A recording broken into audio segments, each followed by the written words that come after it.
No, no fam. It's gonna keep touching my genitals. It had stopped for a while, somewhat. You could hear. It's fucking ridiculous. You're all disgusting, eh? You're all disgusting. You're hopelessly disgusting. March 17th to March 24th. The first week at Super 8. The day I arrive, everything is very peaceful. I choose room 203. By the time the evening rolls around, 202 is loudly assaulting me with Ryan's spirit under objective sustained limitless assault. I now abandon the notion of taking care of Ryan's spirit from a distance, thinking that could stop the violence. Instead, I set up and start considering moving to the United States if the violence didn't stop, and started chatting with Kinsley Petty. Over the next few days, the violence reduces actually, but does not stop. Begins mostly happening in my dreams. I dream occasionally with Ryan. On the second dream, it appeared that her wand was broken, like she was questioning if it actually had real value.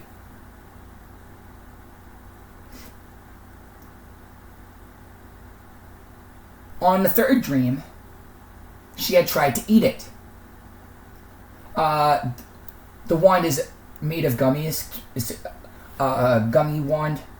Has cute shaped gummies on it. She was telling me that she needed help.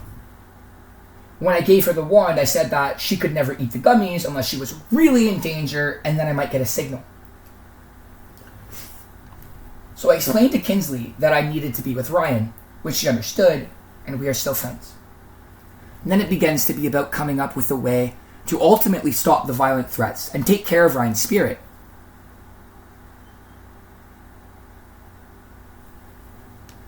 Because it seems like she has formed an attachment bond with me due to the trauma. March 24th to March 31st. The jihadism expands. Now from my hotel room, not only can I hear the violent assault from 202, and I'm in 203, it is also occasionally in 204, the room behind my head. Also frequently on the long balcony that stretches along as a hallway through all the rooms. Also frequently in various locations around the building, especially the parking lot. If I leave the room, all I hear is chanting of death everywhere, like walking to the McDonald's. It's gross. Everything's trying to get me. Ryan's spirit, if she were to manifest in a public location, would be immediately swarmed and raped with all sorts of violent pedophilic imagery. Her spirit is constantly being swarmed and raped, even when we are just inside the hotel room. This is like over a year ago, yo. She's gone. She's not alive anymore. I tried. I'm constantly trying to make it stop. Everything, all of this, just stopped. I start yelling, "Harm yourself," every time a Muslim voices itself at me in public. Or in my room. I think I caught myself on one night.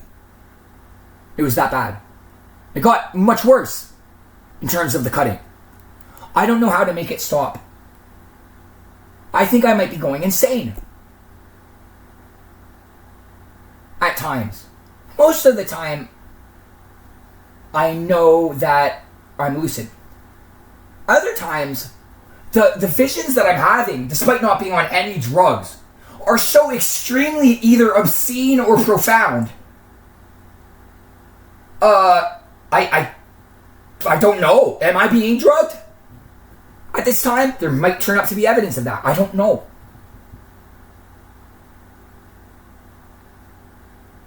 But the entire time, I'm writing up a storm. Tens of thousands upon tens of thousands of words.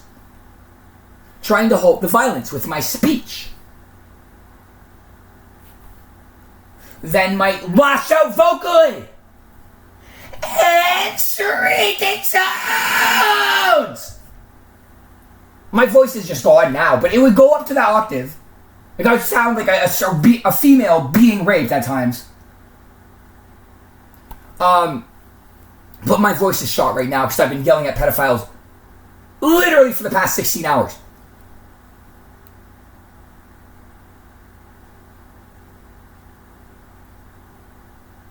Well, but I would do that if that seems to be making any progress.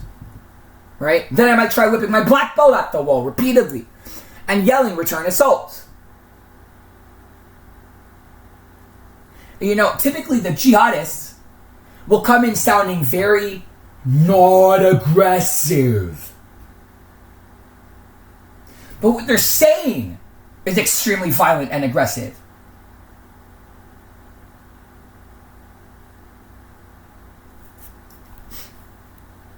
And meant to sound that way to provoke you. But it will be said in such a tone, right, that cannot be construed as an aggressive tone. But it's psychopathic words.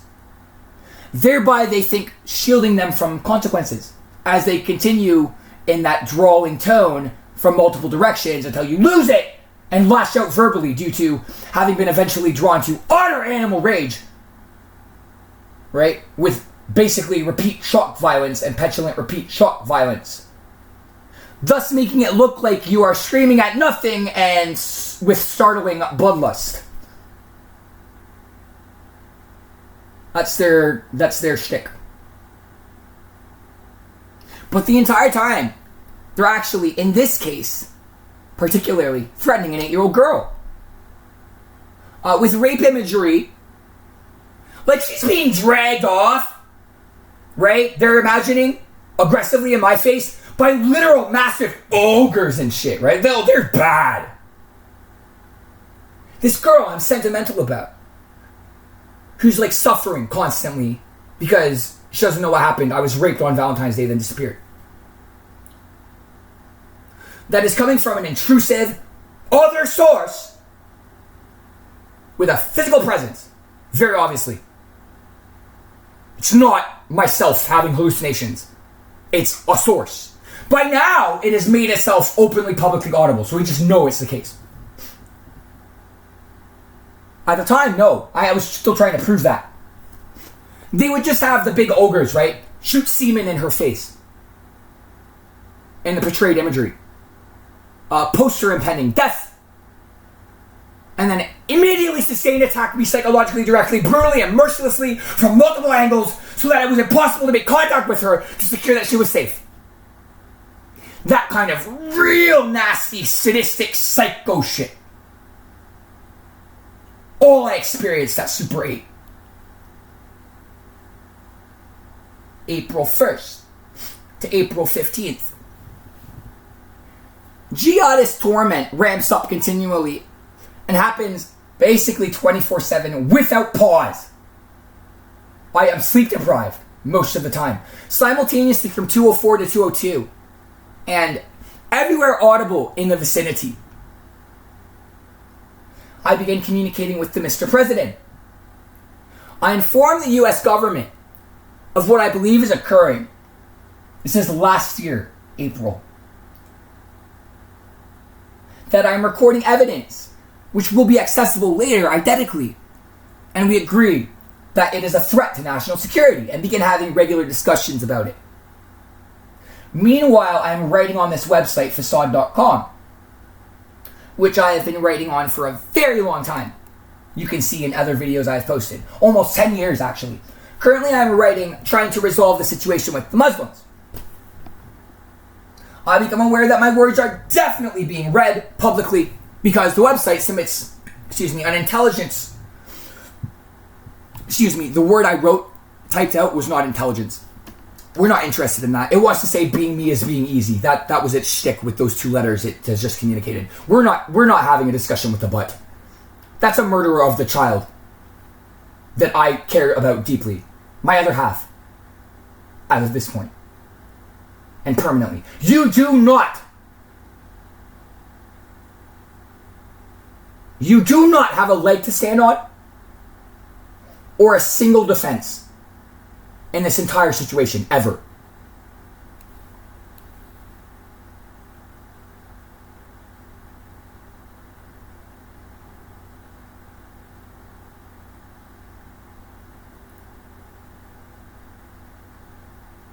The website submits an intelligent response to my queries, which can be either yes or no, and may also include any changes to the submitted text.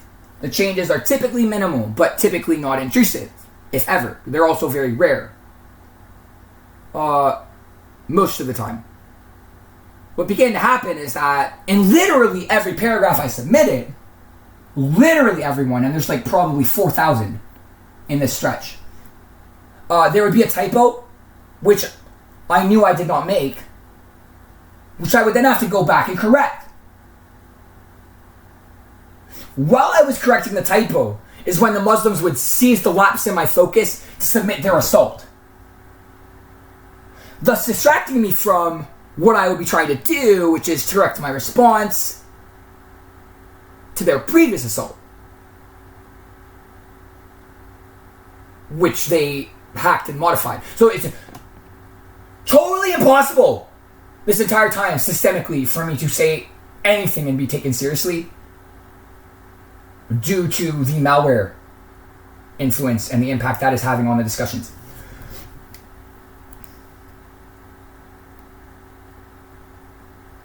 Because the entire time, right, I have to do this typing, correcting thing. This is how it works. Here's step by step. Muslim assault, that's one. Or I have to respond to defend myself. I go to text, that's two. While I am typing, covertly, letters will be changed. I hit enter. If there is a typo, that was not my text. I made very certain I did not make any typos. Therefore,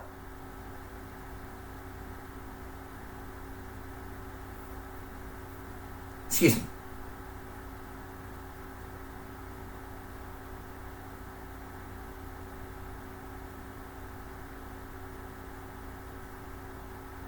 If there was a typo,